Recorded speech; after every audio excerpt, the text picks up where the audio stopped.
皆さんこんにちは、ゆうとです。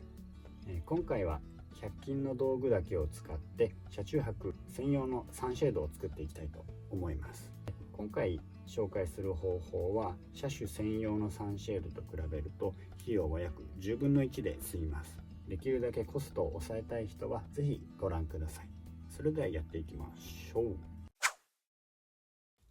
まずは今回使う材料を紹介していきたいと思います。サンシェードの本体にはセリアの両面アルミ保温シートを使います。で残りの材料は全てダイソーで揃います。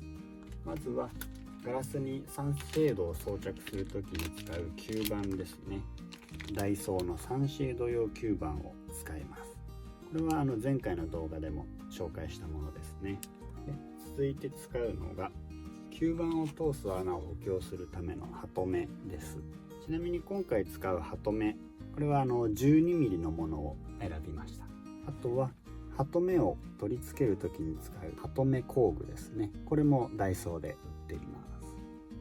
これ以外には窓の型を取るために新聞紙、アルミ保温シートに穴を開けるための道具、本来は穴開けパンチとかがいいのですが、私はドライバーとハサミを使って開けています。予算的には必要なサンシェードの枚数とか車の窓の大きさによって必要になるアルミシートの数が異なりますが、おおむね2000円ぐらいで収まるのではないでしょうか。車種専用のサンシェードを買う場合は2万円とか3万円とかしてしまうので、それと比べると10分の1ぐらいの値段で作れる方法かなと思います。材料の紹介を終えたところでサンシェードの作り方を解説していきます。サンシェードを作る手順は型紙を取る、アルミシートを切り出す、吸盤を通す穴を開ける、サイズの微調整、この4手順ですね。では順番に解説していきます。まずは型を取っていきましょう。型取りはこのようにですね、新聞紙を窓に貼り付けてペンで印をつけて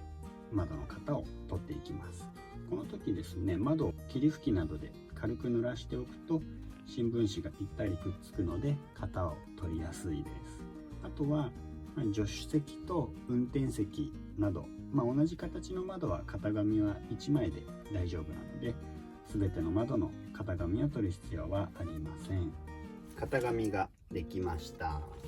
続いてこの型紙に合わせてアルミシートを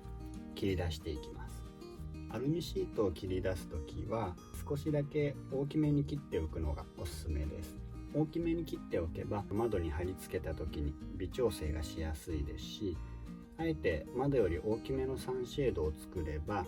隙間がなくなって光が入りづらくなるといった効果があります。こんな感じでアルミシートを切り出せました。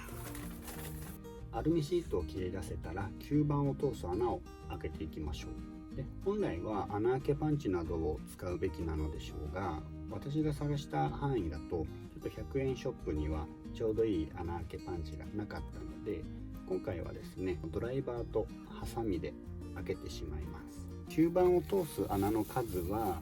以前乗っていた車で使っていた車種専用のサンシェードを購入した時には車体の横の窓であれば、だいたい4箇所、バックドア用の窓であれば、6箇所ついてたので、それが目安かなとは思います。なので今回は4箇所開けていきたいと思います。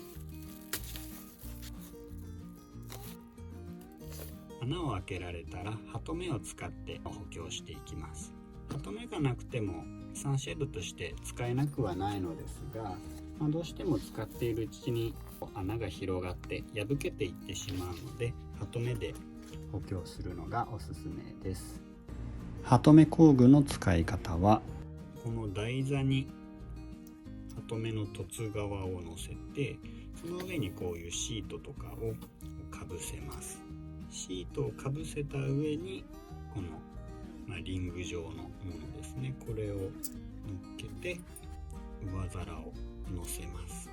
その上皿の上にこの棒を乗っけて、この棒を上からハンマーで叩いてハトメを固定していくというものになります。私はですねちょっとハンマーを持っていなかったので、家でですねスリッパを履いてぐっと上から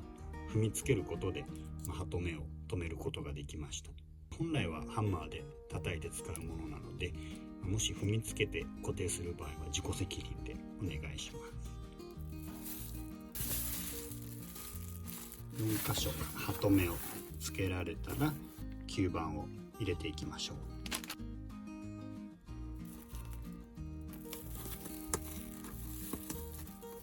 こんな感じで吸盤を4箇所につけられたので、窓に取り付けてみようと思います。窓に取り付けていました。どうでしょう、なかなかの出来栄えじゃないでしょうかね。もし窓に貼り付けた時点で大きすぎるなぁと気になる人は、ハサミなどで調整してみてください。私の場合ですね、この1枚のサンシェードを作るのに型紙を取るところから考えるとだいたい1時間ぐらいかかりました。型紙は左右で1枚でいいんですけれど、全ての窓のサンシェードを作る場合はだいぶ時間がかかるのかなと思います。はい、いかがだったでしょうか。今回はですね100均の材料だけで車中泊用のサンシェードを作る方法をご紹介しました。で、人によっては時間はかかってしまうかもしれないのですが、特別難しい工程はありませんので、誰でも取り組みやすいかなと思います。またですね、何より予算が少なくて済むので、なるべくコストを抑えて車中泊を始めたい人にとってはかなりいい方法なのではないでしょうか。もしこの方法で気になる点があるとしたら、耐久性ですかね。切り口の部分の耐久性がちょっと気になるかなと思います。以前私が使っていた、車種専用品のサンシェードだとこういう風にですね、端っこの部分もしっかり縫われているので、頑丈な作りだったかなと思います。今回の100均の材料を使ったものだとちょっと気になってしまうかもしれないんですが、安さという意味ではかなりいい方法かなと思います。それでは今回の動画は以上となります。この動画がいいなと思った方はチャンネル登録とグッドボタンぜひお願いいたします。またこれから車中泊に出かける方は楽しんで行ってきてください。最後までご覧いただきありがとうございました。